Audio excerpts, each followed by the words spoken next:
Okay, thank you very much again for having me here today. Good morning, everyone. My name is Timothy Chong, and I'm a PhD student at Stanford in computer engineering, currently working at Intel as an intern.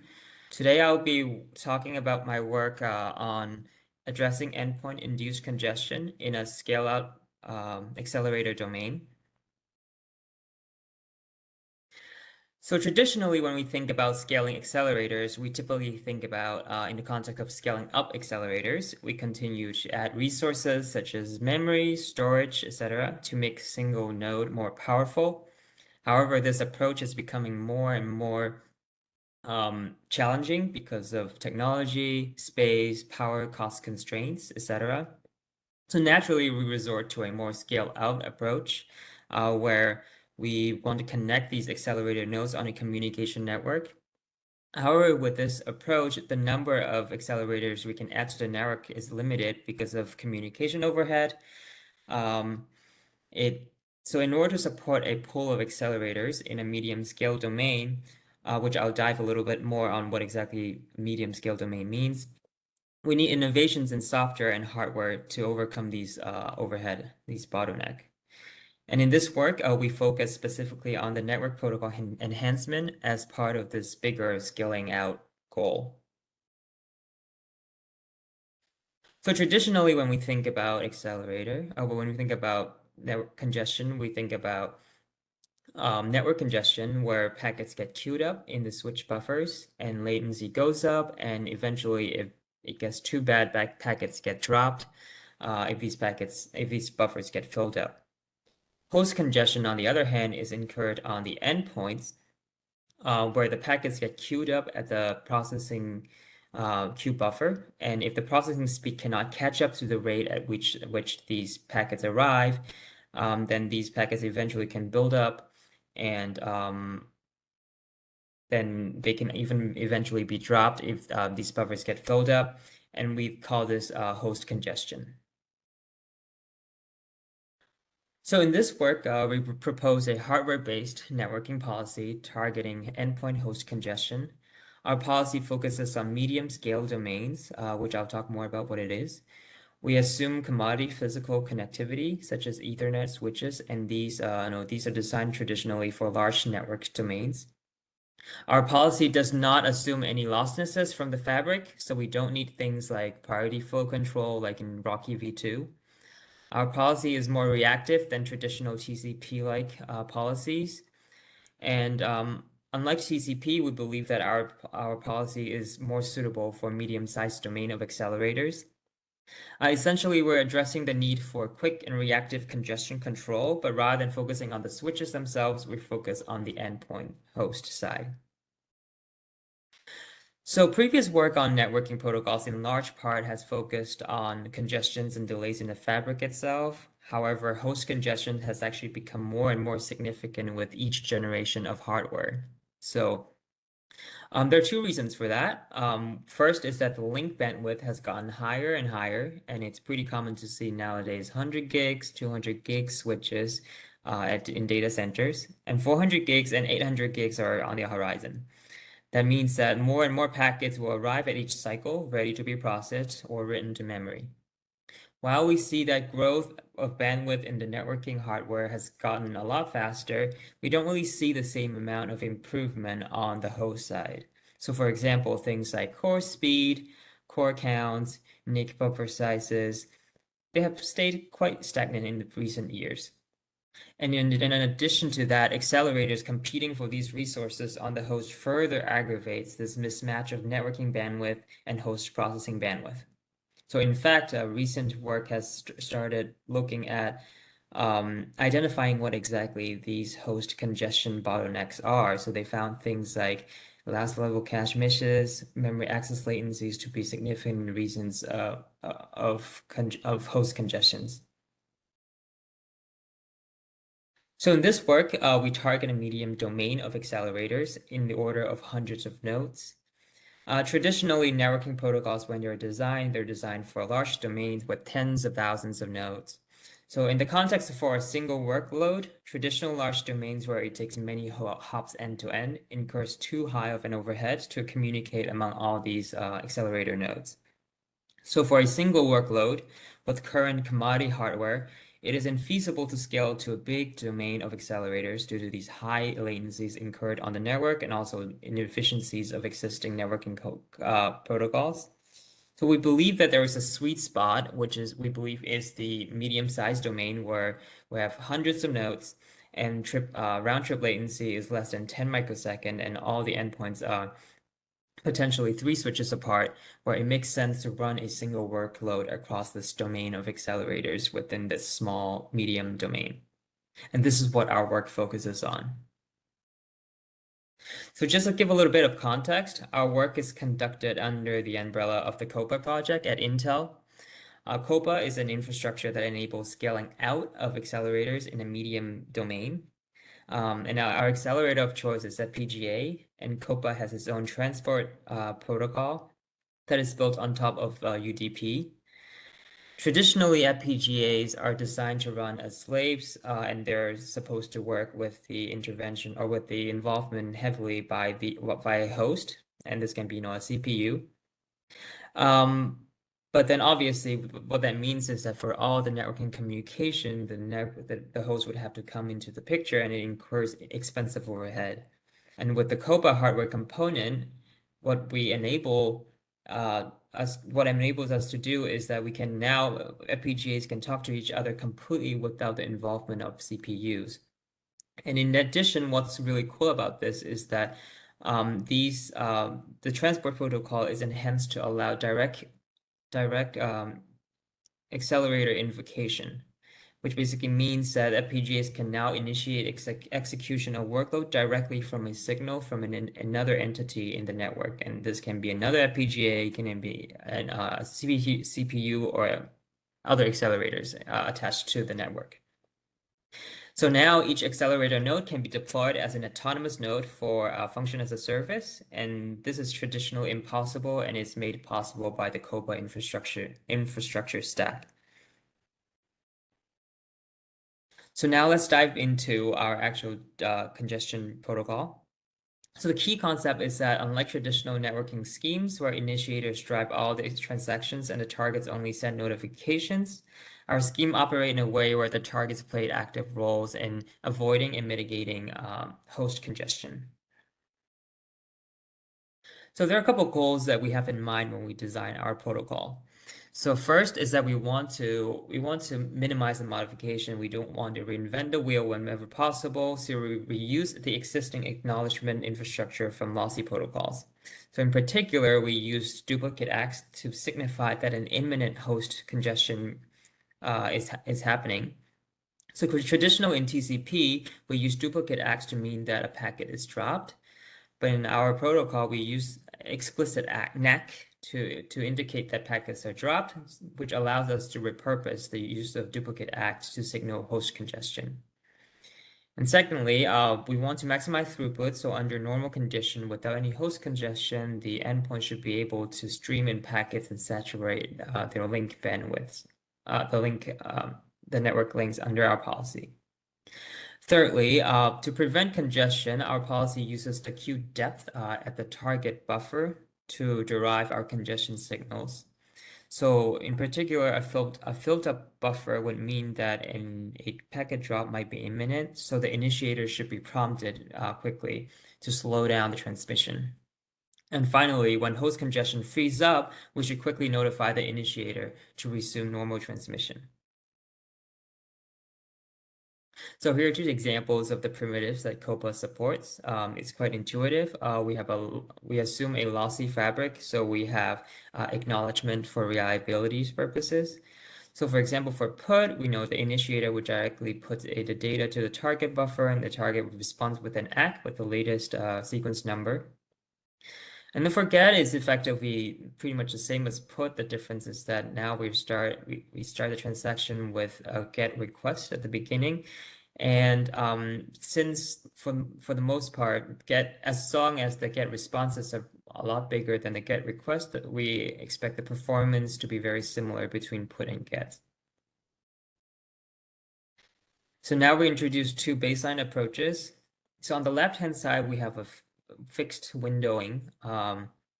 where at any time a fixed amount of packets can be in flight from a particular initiator target pair. So in this case, we can have 3 packets that are in flight, and then the target buffer has only 2 slots, and it's experiencing a little bit of host congestion, so it's not able to directly drain it. So what happens is the 2 would go into the buffer, and the third one, unfortunately, will be dropped, and then the third one will be transmitted. So we're getting 2 ACKs and 1 NAC. And at this rate, for every 3 packets, around 1 will be dropped. And since this is a fixed windowing, so it will basically cycle through, and it will just, send 3, drop 1, send 3, drop 1, and then retransmit kind of thing. So, and then on the right-hand side, we have AIMD, additive increase, multiplicative decrease, which is used in TCP. And so it starts slow with a window size of 1, and it slowly ramps up. And then as it gets to the window size of 3, then it drops. And then the window size shrinks to half of its original size, or shrinks to half of the size right before the drop. And basically, we're not seeing drop as aggressively as the fixed windowing on the left, and as one can imagine, that this is also transmitting a lot less aggressive than the fixed window on the left, since it slowly ramps up the transmission. So while it performs better at transmitting and in lowering packet drops, the slow start phase may also incur performance hit in the context of accelerating, coordinating through a network to execute a single workload. So now let's talk about our policy. So for a transaction, the initiator relies on ACKs sent back from the target to determine how fast it can transmit the data. So as mentioned before, duplicate ACKs in our case does not mean that the packet is dropped like in TCP. It's just a signal to tell you that there's host congestion and the packet drop at the target may be imminent. So a policy works by looking at the occupancy of the target buffer. So this is the whole target buffer. And the duplicate ACKs are sent from the target to the initiator when the occupancy is above a certain configurable threshold. So there are 2 scenarios where ACKs is sent. First, when a packet arrives, if the queue is below the threshold, then a normal ACK is sent immediately with the normal incremented sequence number. And on the other hand, if the queue's occupancy is above the threshold, the incremented ACK is suppressed, and the duplicate ACK containing the largest sequence number right below the threshold is sent. So we allow the target to temporarily hide this status that it has received a packet, and instead send a duplicate ACK to signify that there is a buildup of packets in the processing queue, and the initiator should react accordingly. And then finally, when a packet crosses from the position above the occupancy threshold to below the threshold, an ACK is also sent to the initiator to tell it that a packet has been processed. And when the target buffer starts to free up, only normal non-duplicate ACKs are sent because all the packets would be below the threshold. So multiple non-duplicate ACKs in succession suggests that the host queue is freeing up. So if the initiator finds fit, it should start resuming normal transmission. So methodology. We tested our policy in a custom simulator based on BookSim. A simulator implements a COPA reliable transfer model. We model a lossy fabric with packet drops, and we verified our baseline results with COPA hardware implementation. In this talk, we'll show you results from unicast streaming traffic for puts. We compare our scheme against the baseline TCP-like AIMD policies, as described before, and we showcase results with endpoint hosts operating at 50 to 80% of the link bandwidth. So here are 3 traces of each of the 3 policies reacting to a streaming workload of puts, where the host bandwidth drops to 90% of the target of the link bandwidth. So x-axis is the time, and y-axis is the sequence number of the packets in the system. The blues are the sending of packets from the initiator. The orange are the acknowledgements sent from the target back to the initiator, and then finally we have the packet drops, which are denoted by the purple dots. So on the top is a fixed windowing policy. As expected, the initiator continuously stream data to the target despite host congestion on the target. Excuse me. So you see the blue connected pluses going up, and then at some point, and then the acts are being sent back from the target, but there's no feedback as to if there's any host congestion or anything. So at some point, there will be packet drops, and then it would basically loop. It would start streaming, it would drop, it would retransmit, and then it would start again streaming, etc. It would just go in cycles. And then in the middle, we have the TCP policy, which is a bit more conservative. It sends a little bit more. It starts with a little bit, and then it sends a little bit more. It wait, and then it sends a little more. Wait, it keeps going, and then the window size keeps increasing until at some point it starts to be large enough that a packet is dropped at the endpoint. And then at that time, the window is halved, and then basically the process restarts. So overall, during steady state, it still drops similar amount of packets as the fixed windowing for this particular case, which is a packet size of 2K and then 90% of link bandwidth on the host. So because it's not reactive enough, so there's no feedback, this suggests that the endpoint is congesting, so the window would just keep growing and then eventually lead to a drop. So finally, in our scheme is able to allow the initiator to get fast feedback from the target with duplicate acts. And so here the initiator slows down the transmission as soon as it sees duplicate acts. And in this case, it sends only one packet per act, and it spaces out the packets to allow the target enough time to match the host interface bandwidth when it's lower than the link bandwidth.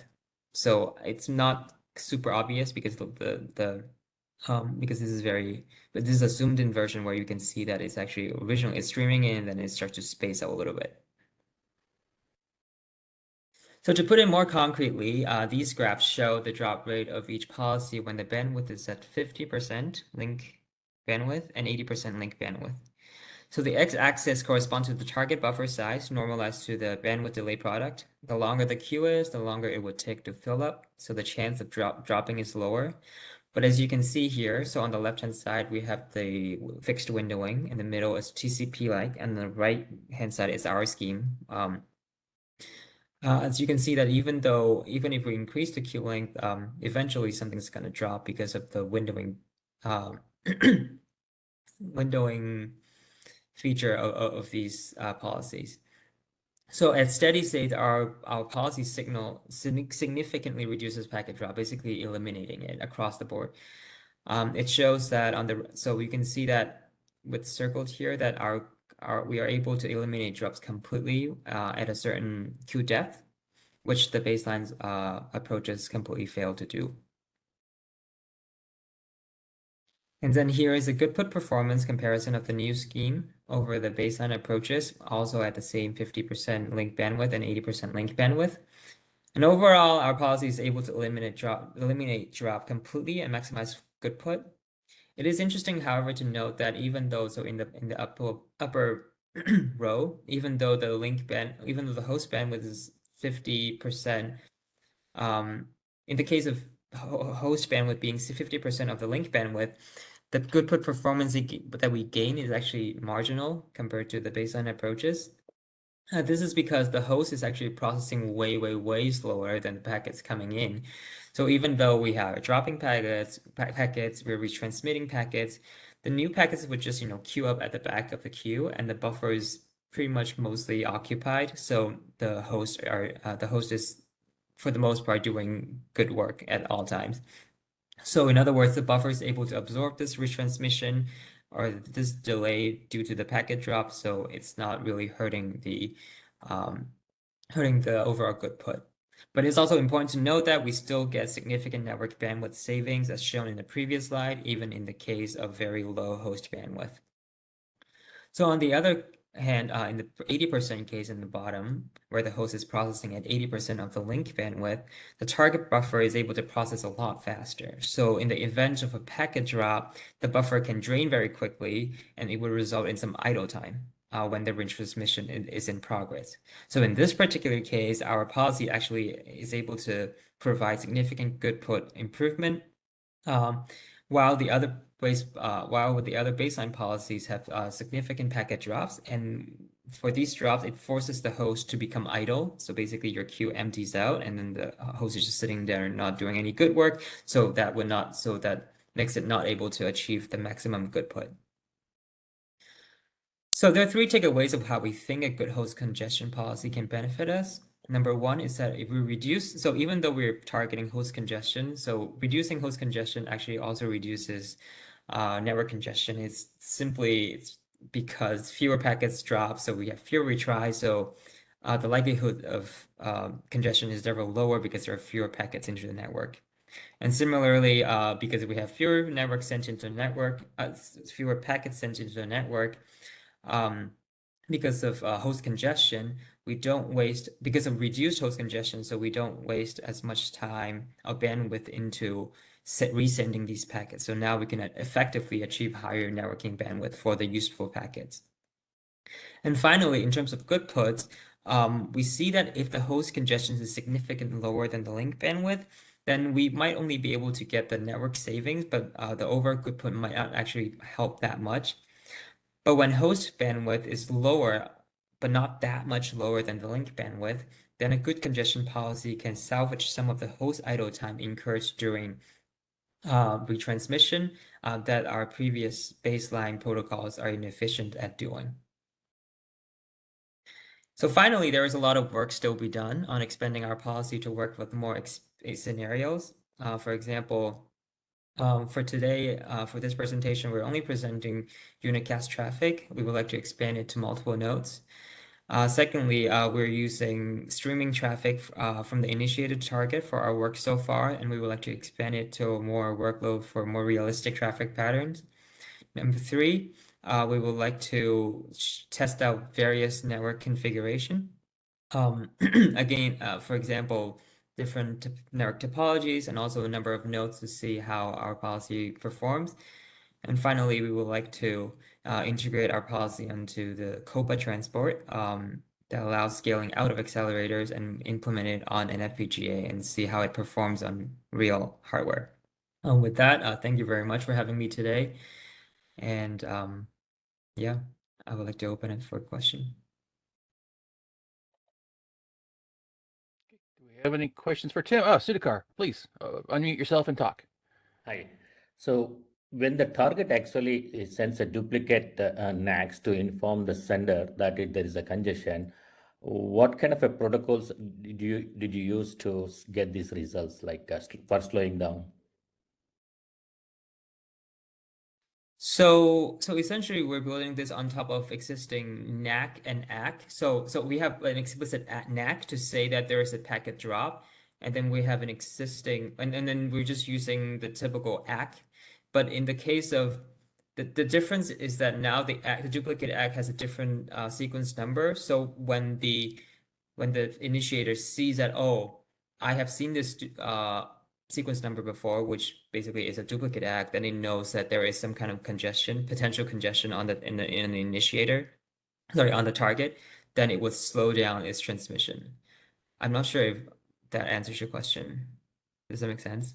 Yeah, it's like slows down in the case of a Rocky, like ECN and every other existing protocols, right? The people use like DCQCNP or DCTCP algorithms to slow down and react to the congestion notification. Exactly. So I'm So just it's wondering, like, similar. how would you react here? The way how we react is well, right now what we do is basically we have an internal state machine that basically would slow down based on what kind of, so we would maybe, so at each state we might send, maybe pace it out by saying one packet per ACK, and if we see that the ACK is getting better, so not more basically resuming to more normal ACKs, and we would slowly ramp it up until we get to the point of normal retransmission. Okay, thank you. Great. Do we have any more questions for Tim? Peter Yan. You'd like to unmute yourself and speak.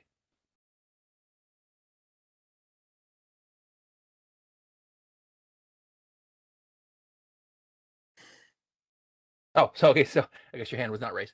Okay, so do we have any questions for Tim before we thank him for his talk? Okay, thank you very much, Tim. Thank you. All right, thank you very much.